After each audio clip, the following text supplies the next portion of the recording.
You're listening to We Are STS, a podcast from the Department of Science and Technology Studies at University College London.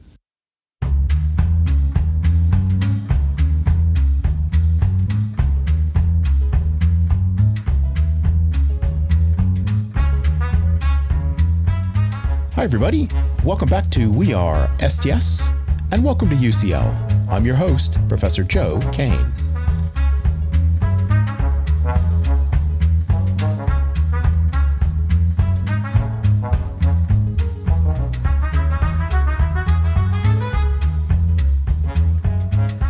Now, we've known for a long time about climate change. For decades, it seems, scientists have been telling us that to survive, and let alone thrive in a world that's warming, we'll have to do something to somehow get all that extra carbon out of the system. But what to do? Today, I'm sitting down with two of our first-year students, Fatima and JJ, to talk about geoengineering and how that subject intersects with STS. We're going to focus on some of the work they've done in STS modules and how that fits in with their own thinking about possible paths forward. How does STS help? And how does being in our community help to charge up their own ambitions to do good in the world? And just because we couldn't resist, we also got to talking about their experiences as first-year students here at UCL. This was one of the most fun shows we've done in a long time. We've even snuck in a surprise in the second half of the show, just as our own little treat. So let's get on with the show. As usual, I start by asking our guests to introduce themselves.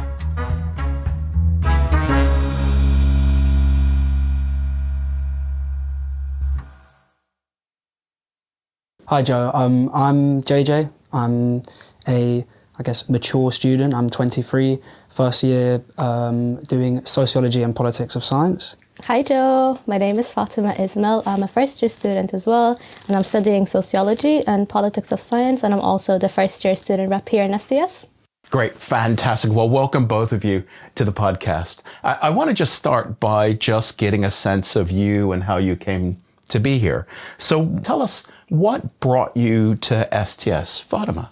So for me, I actually moved from Ireland to the UK, and my family's here as well. And the reason I decided to pick this course is I thought it was like a really nice mix between STEM subjects, but also the humanities side. And I think it just fits with like my background, since I do like some youth activism in different topics as well. So this was like a blend of both of them, because in school I really did focus on the science subjects, but I did like getting involved in my community. So this was kind of like the perfect mix of the two. Brilliant. Thanks very much. Science and activism. I can tell where we're going to go today. Right. JJ, what brought you here? Well, since I've been 18, I've been a professional poker player, but my interest was sort of more the sociology and politics bit of sociology and politics of science. However, since arriving here, I'm really finding it fascinating thinking about science, this word that we use. What does it mean? What does it involve? And it's been such a enjoyable intellectual experience so far. That's fantastic. Well, you jumped into the other question I was going to ask, which was about first impressions. So enjoyable. Hey, I really like the sound of that. so JJ, will you want to say a little bit more about that? What are your first impressions of the program? Well, in terms of the program itself, in the first term, we studied history of science, philosophy of science, sociology of science, and the oceans, so it's sort of covering a lot of ground, which means that between each class, it's very unlikely that you're going to be studying the same thing, which is great because you don't get bored, but also I can sort of start to see this web of connections forming around all these topics, and that's really satisfying as well. Brilliant. Yeah, thanks very much. Fatima, what are your first impressions about the program?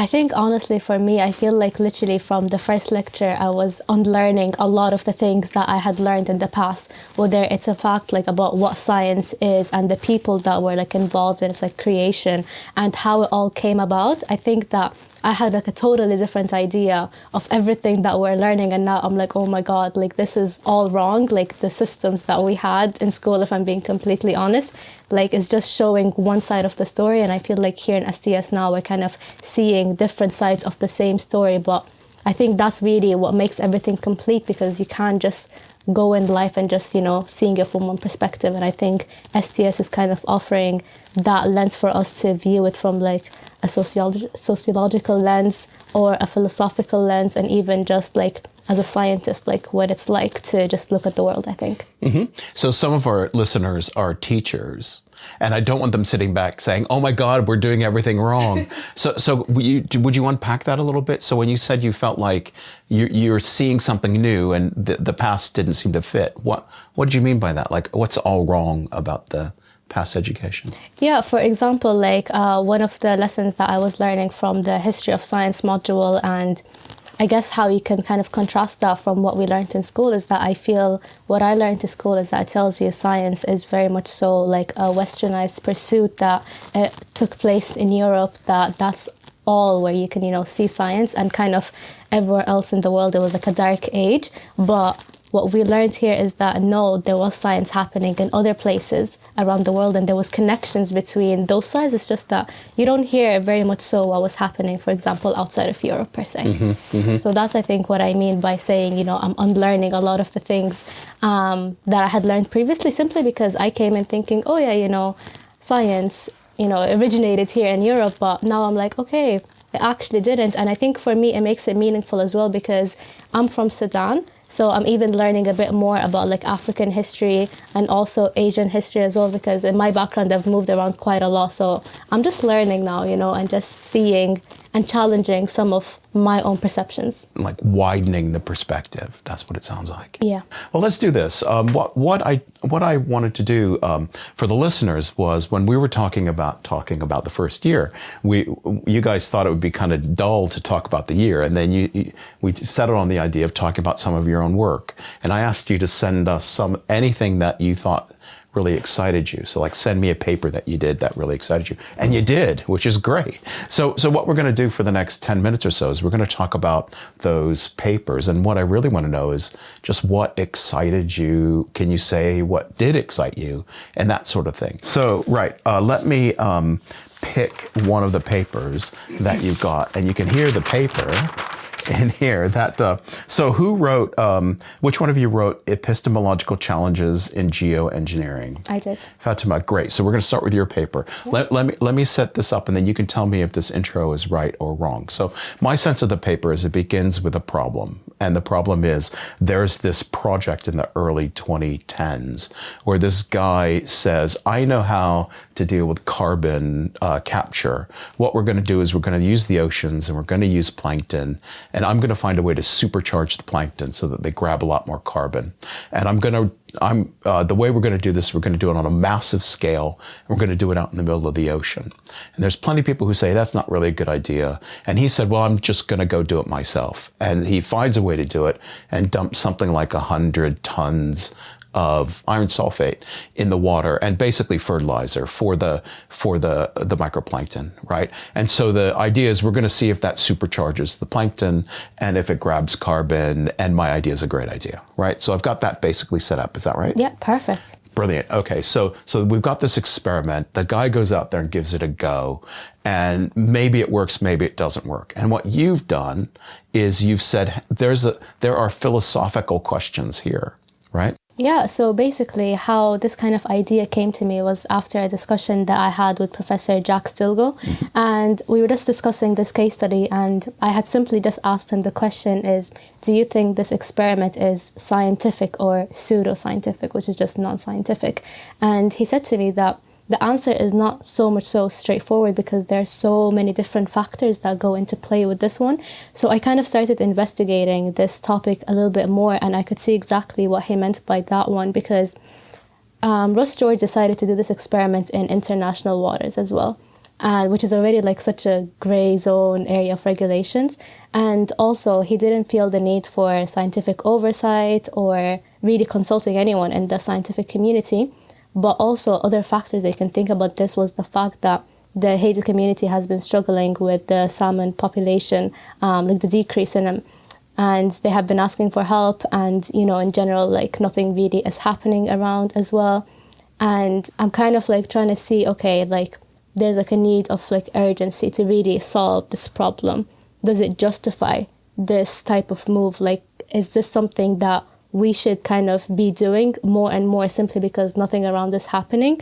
Or is it like a person's responsibility to think about, you know, bigger issues that your experiment could potentially have on the oceans, which is what I was basically thinking about, because in this experiment, I could kind of see some problems of like induction and just really relying on just observations. And just because, you know, you see results in the lab thinking that you can like replicate them in the ocean, but in the ocean, there's so many other factors that you can't really test, I suppose, in a lab. So can you really go and do an experiment like that when you don't really know what you're going to see? Like, can you really justify that?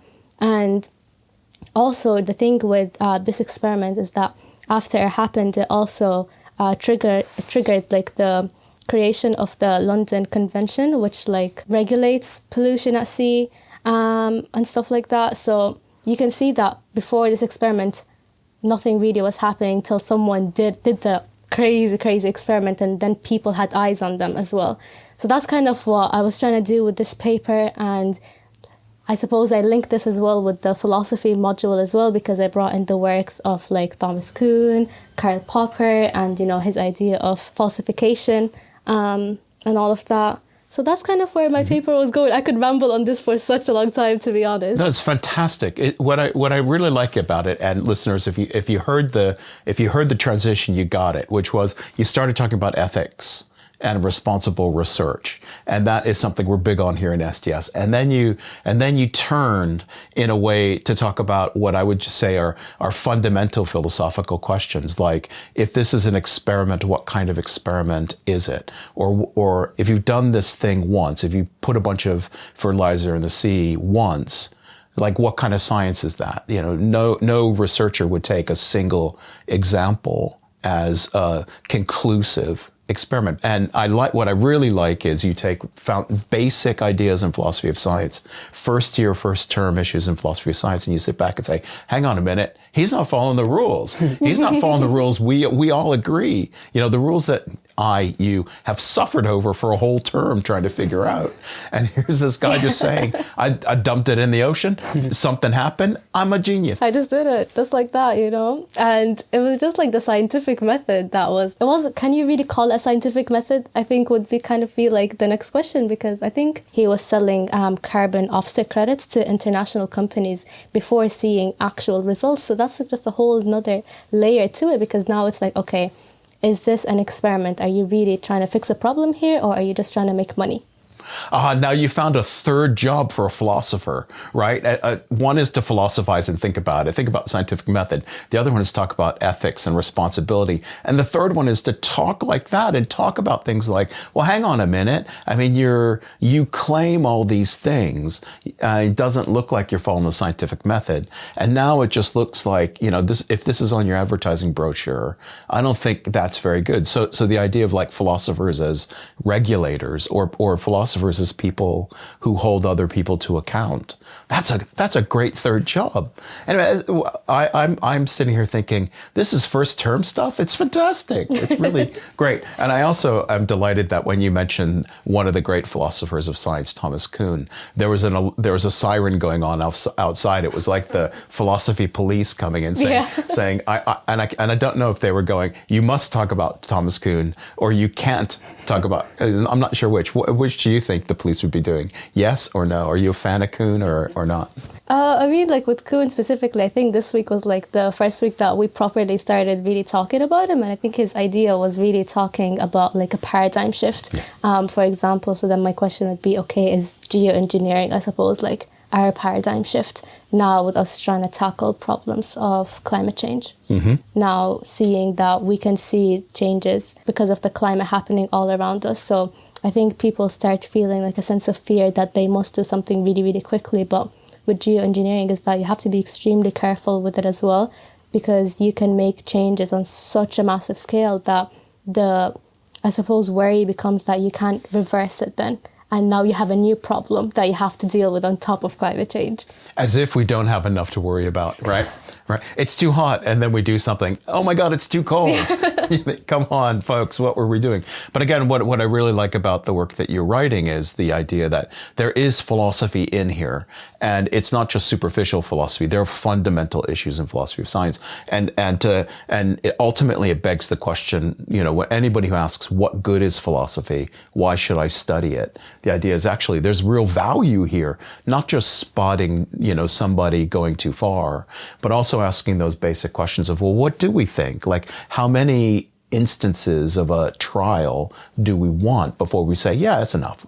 We got it. We understand what's going on. But again, it's a really great start to the year, and it's a really exciting paper. So I did quite enjoy reading it. Thank you. Now, JJ, so your paper was called Imagining a Bio Blueprint for Circular Construction. Right? Yeah. Okay, so I'm going to try to summarize this and see how it goes. The basic idea you hooked onto, there's an idea in STS called social technical imaginaries. And the basic idea there is when we decide what we want, quite often it begins with what's in our imagination. So how we drive science is heavily dependent on what we kind of imagine we want. Right, that's the basic beginning, and you've got an example of basically back to the plankton out in the open ocean, and you've got a case where people are thinking about like, what good is that stuff? Like, what can we do with it? Kind of beyond capturing carbon, and maybe just maybe we can bioengineer that stuff to do things like become the foundation for concrete, or the foundation for other things, right? So the idea here is maybe, it's in the maybe, just maybe, that's the key idea. That people saying, well, what do we do with all that plankton? Maybe, just maybe, we could put it to work for lots of different things and for lots of different reasons. Now, did I get the gist of that?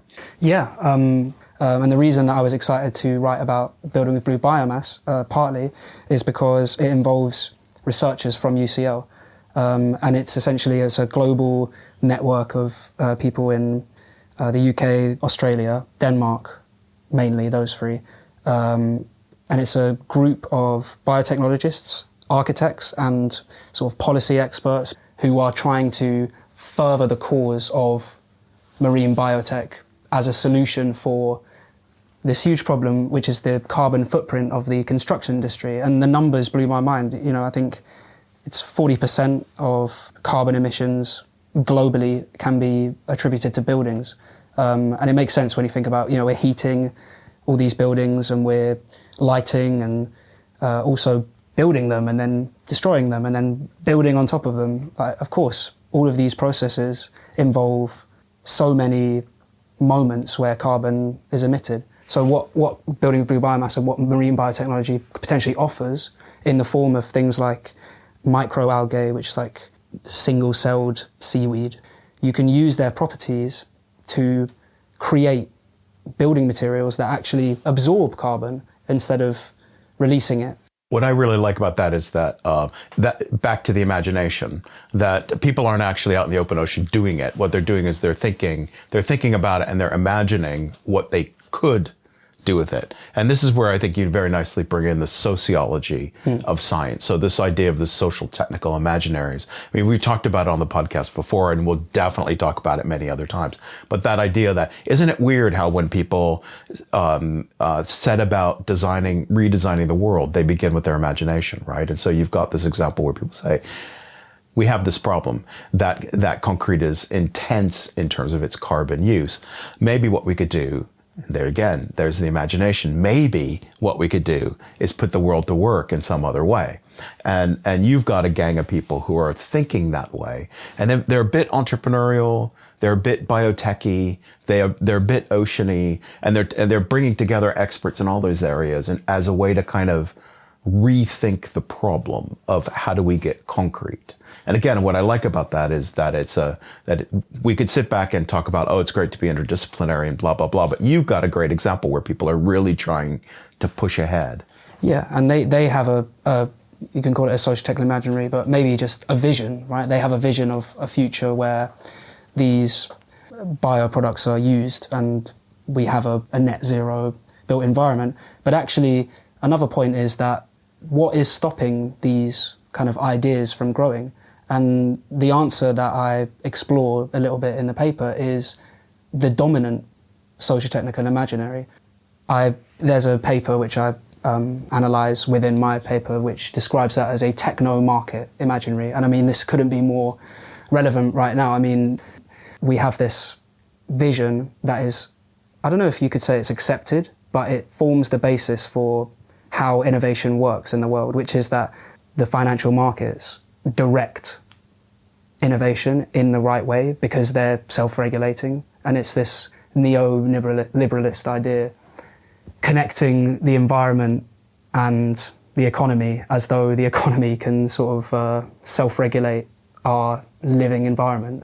And if you asked individual people, do you believe that that is true? I would be surprised if the majority of people said yes.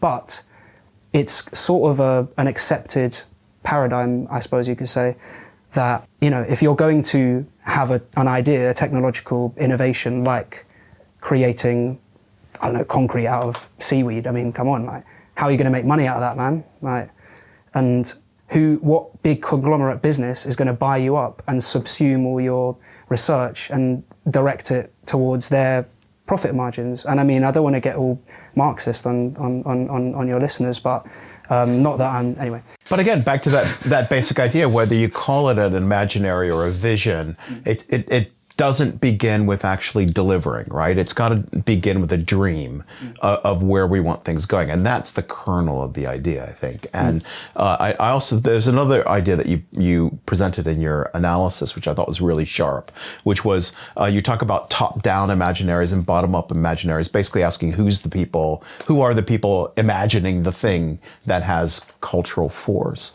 And you stand up for plurality. You basically say the one lesson we learn in history is when one vision or one imagination dominates in a community, and that single imagination tends to lead us down a narrowing path. And I really like that idea because one of the things we push in STS, something that we think of as a particular like flavor to the academic stuff we do in this department, is to really push pluralism as an idea, as a philosophical idea, as a historical idea, as a sociological idea. And I think you've already hoovered it up. You probably had it before you came, but I'm taking credit for it.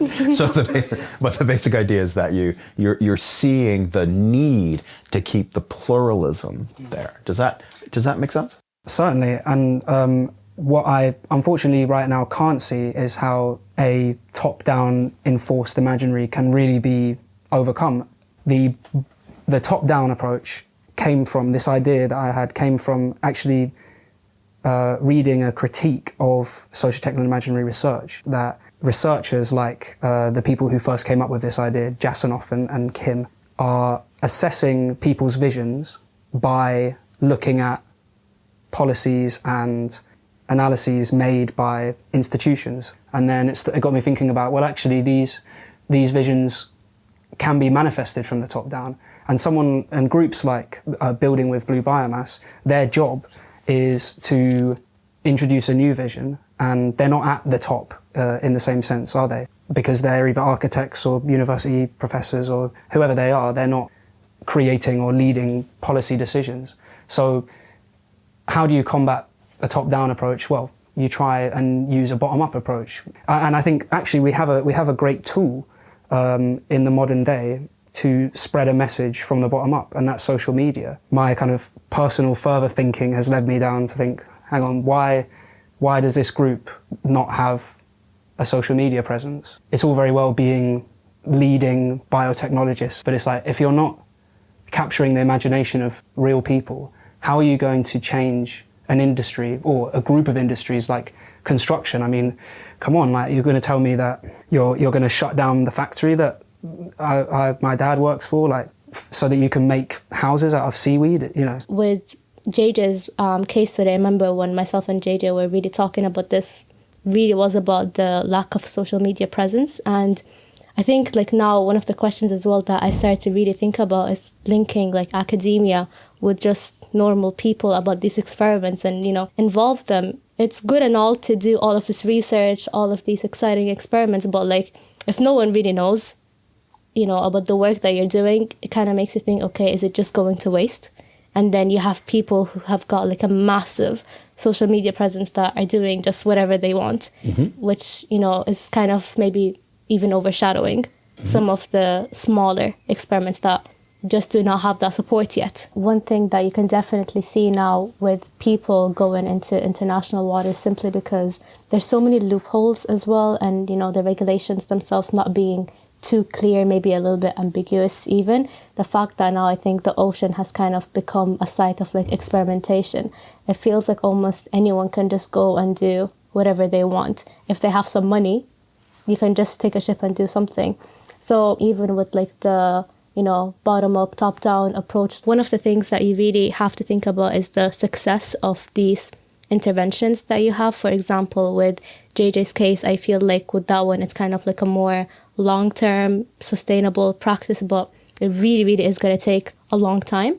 And, you know, in contrast with like my case study, which was such a fast experiment that was done out of nowhere. And when people heard about it, everyone was like, oh my God, what is this? And this showed like, you know, fast results, I guess you could say, but it wasn't very much so like a bottom-up approach. It was just he had the money from the local government and he was able to do it. And I think if you link this idea back to the international waters, it kind of makes you think that, okay, if I have a space to do something that I have an idea for, I can just go and do it, you know, it doesn't matter. I don't really need to be a scientist to do this as well, because Russ George was just an entrepreneur and he was still able to go, you know, and do this experiment still. Right. I mean, and I think one of the ideas that you bring in there is the tension between thinking about the oceans as nobody's space. So we've got the seagulls showing up because we're talking about the oceans. But what I like about that is that you talk about the oceans being a place where it's nobody's space or everybody's space. And so the question of who has a stake in it, and you get a certain attitude of somebody saying, well, it's international waters, it's nobody's, I can do anything I want. Alternatively, there's plenty of people who watch and say, hey, hang on a minute, the oceans, they're everybody's. You can do nothing until everybody agrees. And I think there's a tension there in political philosophy. There's also a tension in scientists and the work of scientific activity. Antarctica is another example. The moon is another example. I mean, there's lots of these cases where it's an unexplored conversation, whether we want those places to be nobody's, where you can do anything you want, or everybody's, where we all have a stake in it. Well, let's do this. We talked about both of these papers. I want to talk more broadly about the program and some of the other thoughts you guys might have brought today. But let's take a short break before we do that kind of thing. And so we'll go from there. Let's take a short break and we'll be back.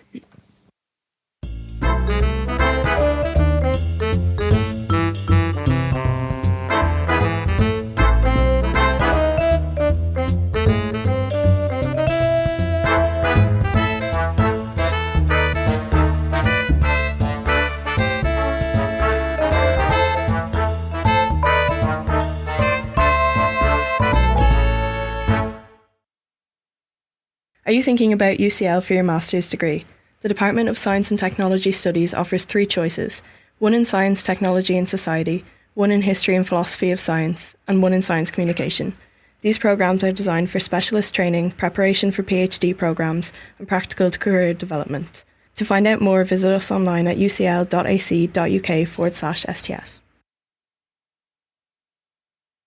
Let's get back to my conversation with Fatima and JJ. We're talking about their ideas around climate action projects, from geoengineering to those houses made of seaweed. Oh, and there's that surprise that's going to sneak in too. Well, welcome back from the break, everybody. So we've been during the break, we've been talking about all kinds of other things. And when I started the show, I said we had an extra bonus surprise for you.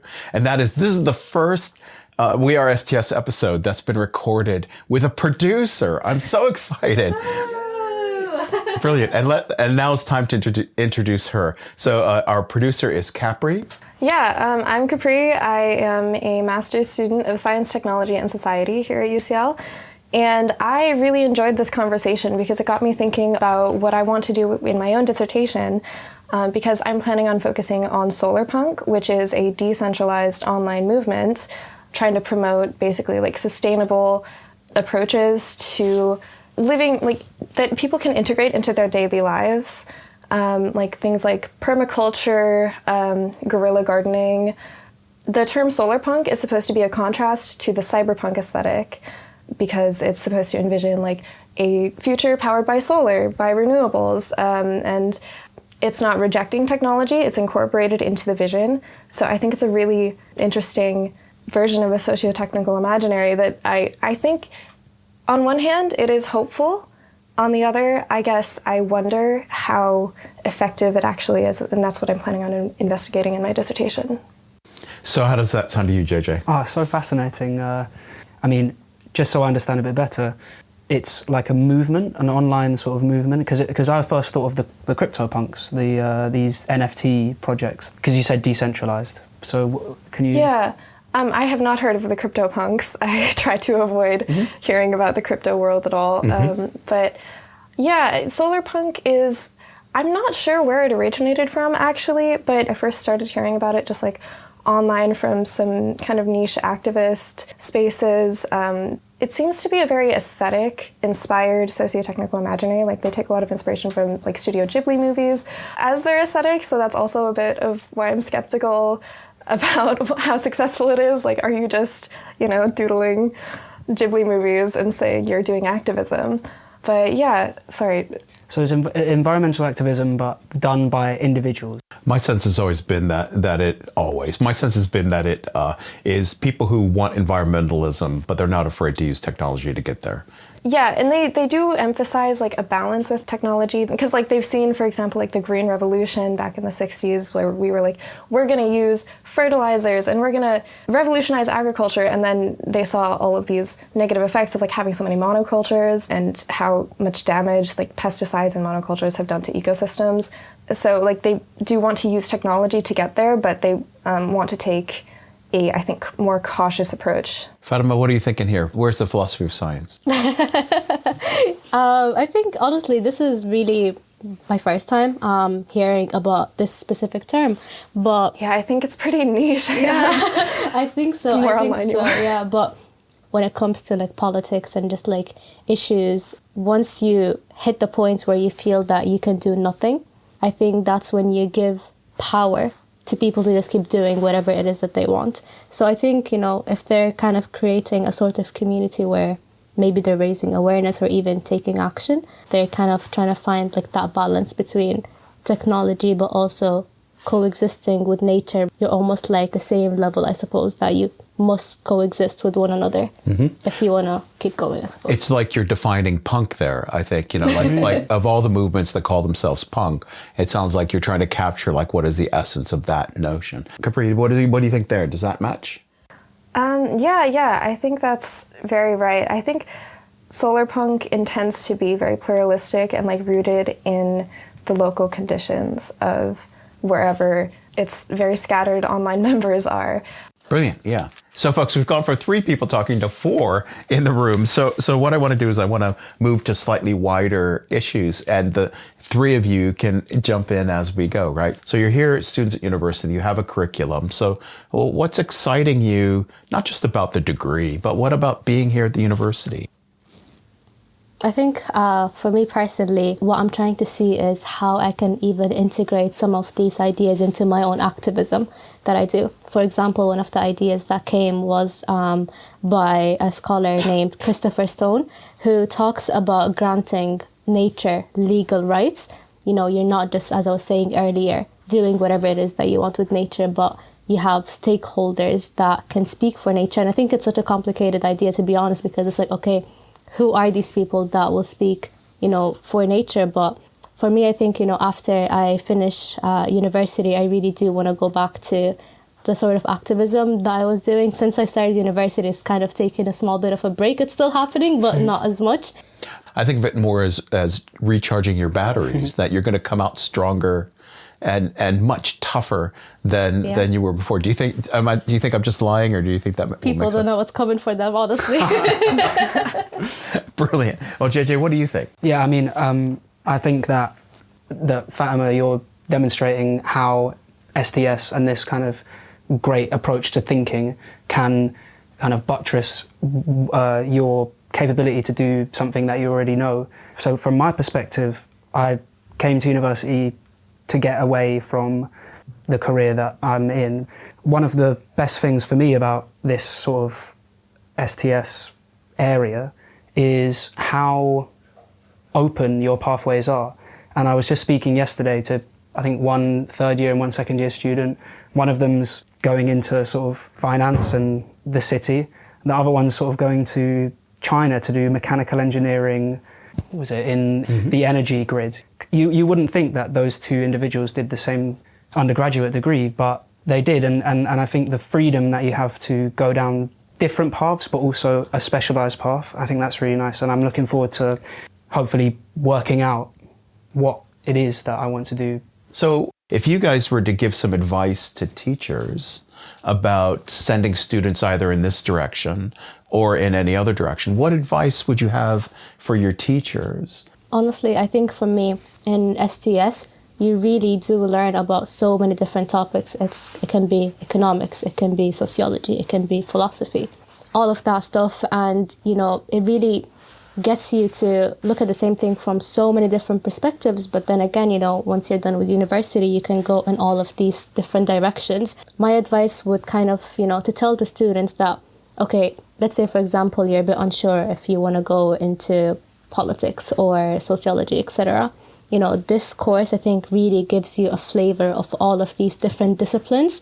And if a student is unsure, I think really STS is such a great place to kind of dip your toe. Mm-hmm. Great, thanks. I mean, one concern people have about a degree like this is it does expose you to a lot of different disciplines. But do you see any glue in the program? Anything that glues all that knowledge together? Yeah, I think for me, really, once you start researching the topic itself, you can see like the connections that are formed between all of them. They're different pieces of the same puzzle and it all just fits in. Mm-hmm. So I think once you really view it from that way and talk to people as well in the department, you can start to, I suppose, crystallize the vision. Mm-hmm. I love it. We've moved from glue to crystals. I really like that. It's so much more fun. JJ, what do you think? I mean, are you seeing the glue or seeing the crystals? Well, at this stage, yeah, I am. And just the fact that these essays that we spoke about earlier were based off the same criteria, and yet we can sort of run off in these different directions and learn so much and then come back and actually notice the web that links them together in this kind of satisfying way. And I keep using this word satisfying. It's satisfying. Things click. I like to think of STS degrees as promoting kind of woods versus trees thinking, where we're trying to get you to focus on the woods as opposed to other programs equally strong, equally interesting, but they tend to focus on the trees. And you definitely notice students sometimes flipping between the two, finding much more comfort in one than another. Yeah, Fatima, what would you like to say to that? Yeah, sorry, I just also want to say another thing that I think STS, in comparison to maybe some other courses, it's a much smaller course. So I think within our course, I feel like I've gotten to know the students a bit more and even the professors as well. So some students, they can work fine in a class of 400 people. I think for me personally, while that might be okay, I do really value the sense of community that I get. So if you know a student that's, really community oriented, likes to talk to people, get to know people and their ideas, I think this is a really good space for it.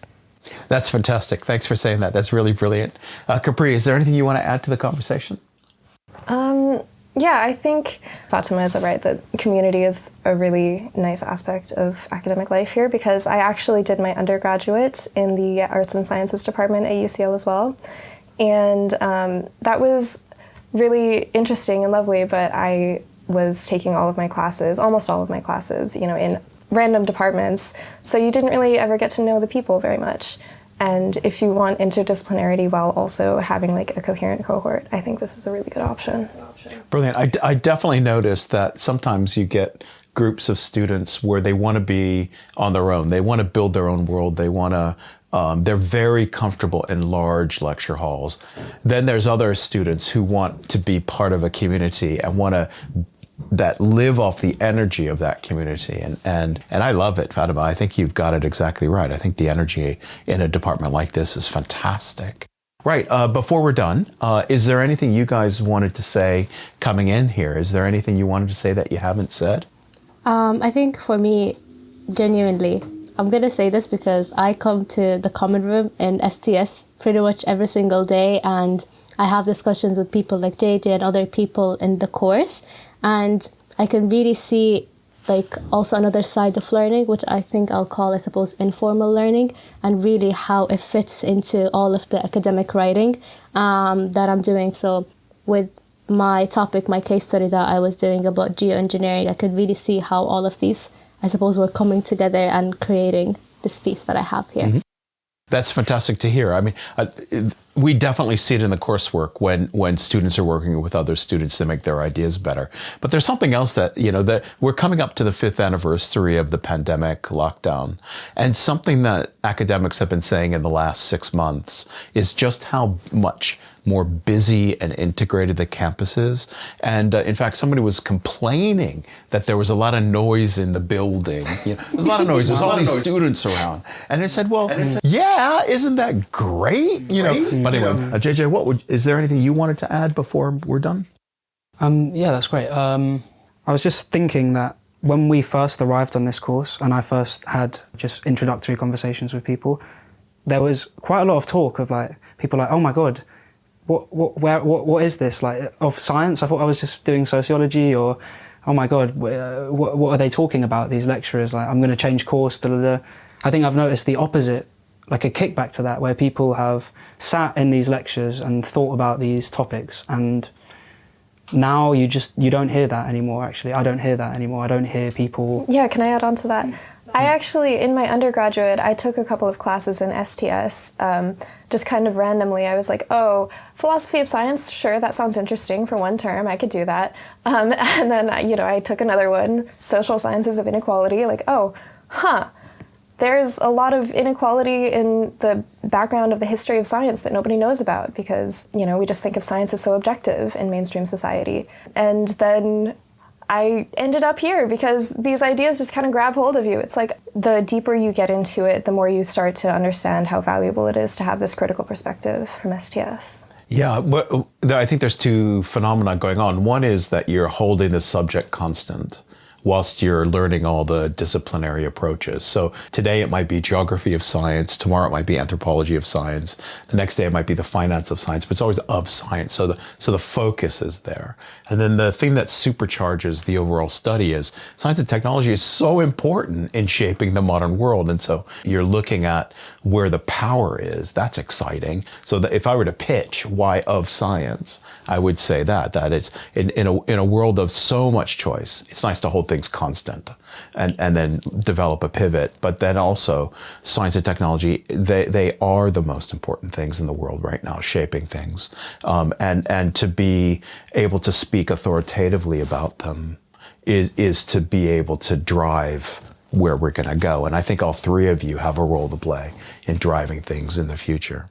Well, anyway, let's do this. Let's wrap up the conversation. I want to thank each of you very much for coming in, spending the time, and also for showing your research and talking about it, which is the thing that sometimes senior academics have a hard time doing. So well done, each of you. And also thank Capri for coming into the conversation rather spontaneously. We didn't plan that, folks, so that's fantastic. Anyway, thanks all three of you, and we'll see everybody in the future.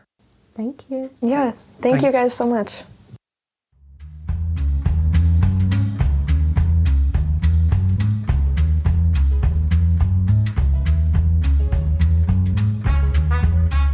Oh, what a great conversation. Big ideas, strong voices, STS put to work in the world, students on fire with energy and passion and ambition. If you know someone interested in the things we do here in STS, please just ask them to get in touch. Maybe it's to explore innovation and diplomacy around the oceans. Maybe it's to study how technology shapes us, or how we shape technology. Or maybe, just maybe, they're interested in the history of things like geoengineering and science diplomacy, or what happens to all those fish. These all fit under the umbrella of Science and Technology Studies, or STS. We are a thriving community here at UCL, and there's always room for more. Music today included 2 pieces, Rollin' at 5 and Sweeter Vermouth, both by Kevin MacLeod, and both available from the website filmmusic.io. WeAreSTS is a production of the Department of Science and Technology Studies at University College London. Special thanks today goes to Capri Hoffman, one of our master students who produced the show and did all the engineering. She's our new secret weapon. If you want to find out more about the show, listen to past episodes, or give us some feedback, visit us online. Here's the address. It's ucl.ac.uk/STS/podcast. Well, that's it for today. Thanks for listening. We'll have another episode ready soon. Until then, just remember, there's knowledge to be found just about everywhere, and that together, we are STS. Bye now.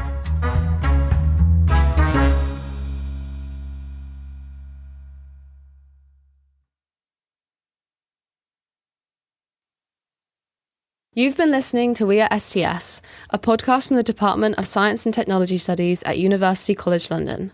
Subscribe to the show and join us online. The address, ucl.ac.uk/STS/podcast.